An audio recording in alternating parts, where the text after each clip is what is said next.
gets absolutely that silly. The fish are really hungry, they're competing for food all the time. Ideal situation for your fishing. There's a little tip: if you find that you're putting your ball of pellet on your feeder, and you're getting lots of this situation whereby the indicator's bibbing up and down, and you're not actually getting a screaming run, and there's a little trick which I use, and that is to get a smaller ball of pellet and just wrap it round your hook bait. So in actual fact, what you're doing is you're casting like a tandem method, really. You've got your method ball up there like that, and you've got this little ball of pellet down here. Stop it. The fish come in. It's a smaller ball.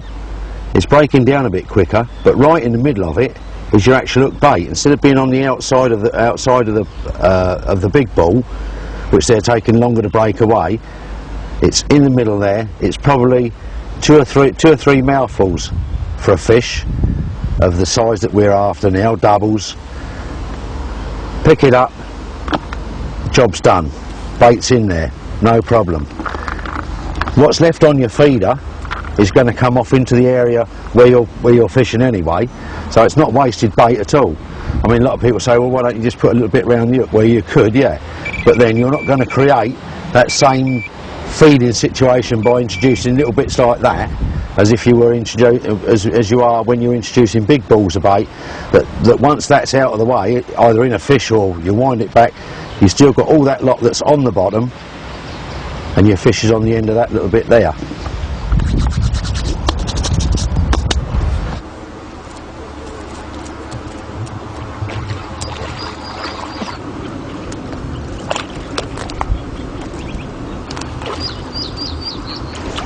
Certainly don't like it up them.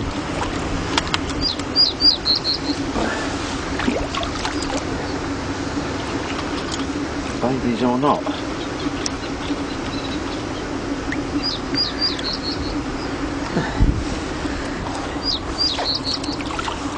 Oh yeah, that's a double penny, that one.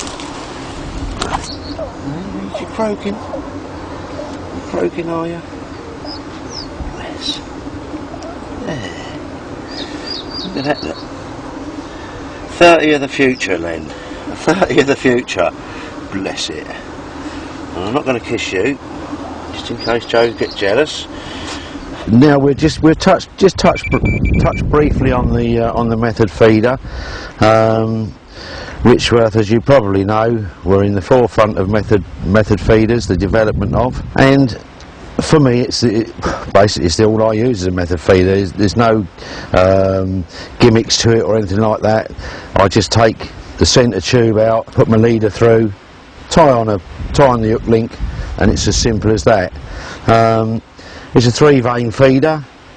Once it's full of pellet and stuff, if the bait is down underneath, when the fish are rolling the bait, it only needs to just roll that feeder once to expose the bait either way. So it's a dead simple method. You can use it with lead core, you can use it with a nylon leader, which I do. I mean, both the rods are set up differently. One has got lead core, one has got nylon. Always make sure when you are setting them up is that your hook or your knot from your main line to either your lead core or your nylon leader will go pass safely through the hole in the middle. A lot of people don't even bother. They just wang it on there. They've got bits of tubing, bits of this, bits of that, and the feeder there is fixed. If you happen to break one off, which can happen, you get a crack off when you're casting it, because it weighs quite a bit when you're whopping a ball of that out there. You get a crack off. If that's going to be stuck there, then you've got a fish towing round a feeder, gets tethered, and you've got dead fish. So always check. Always take that piece of plastic out the middle and make sure that feeder goes over any knots that I've got on the line. It's as easy as that. Just to top your swim up a little bit, a few balls, few balls of loose pellet. And we've got one down here that wants it desperately. He's going to have it in a minute. Bless him. Trying for it.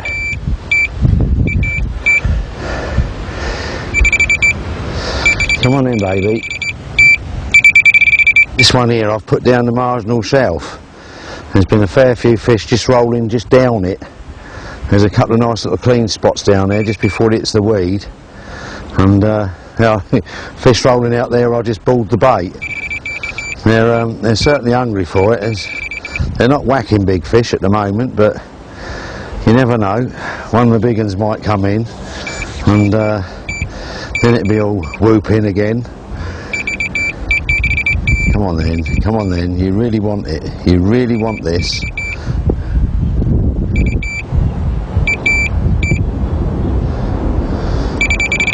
See how they're knocking that feeder around all the time.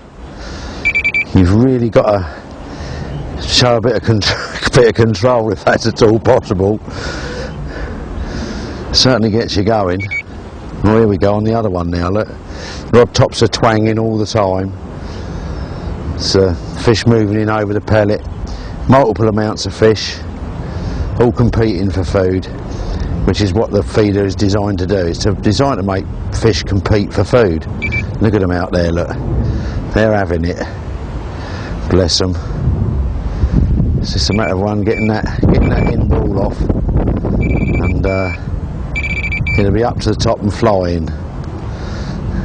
Fingers crossed. Bless them. It's amazing what 2 or 3 extra balls of bait in the swim will do to switch them on. It's when you get the situation whereby they're out there and the whole water is absolutely heaving, and you know when you've really got them switched on is when they're attacking the feeder on the way down. I mean, in 10 feet of water you should be able to feel that they're hitting it as it's going down. He really wants it, this one, but he's having to work for it a bit. Look at this lot out here. Look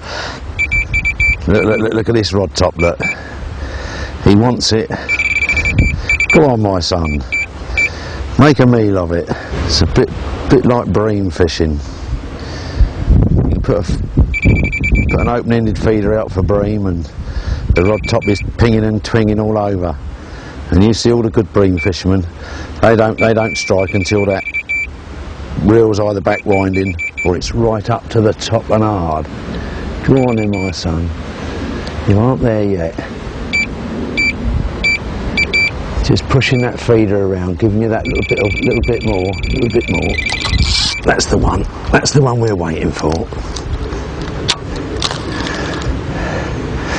When that rod top really gets round serious, he's up to the top, and he's ours, all ours. Love him. So they're only small, but they're fun fish. He's actually towing the method feeder with still the ball on it, and he's picked up the small one at the other end on the hook link. He's been more interested in that than he has banging that hard pellet off the feeder. Love him, look. And it's been his downfall. Hey?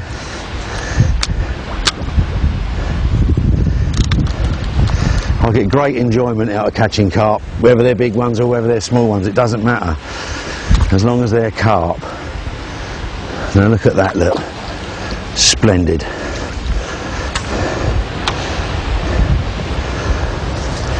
I just pop him on the unhooking mat, and then you can see exactly what that method ball's all about. Now you can see here, I've still got a full method feeder full of pellet. What the little one, what he's done now, he's coming onto the hook bait pellet, and he's picked that up. He's probably had goes at this, but thought to himself, right, there's a little one there, I'll have that. And that's what he's done. That's been his downfall. We've tricked him. He's only a little tiny fish, bless him. It's probably 4 or 5 pound, but I could catch them all day long. They don't necessarily have to be whacking great big things for me. I likes a little fish, I likes a scrap, I likes a carp.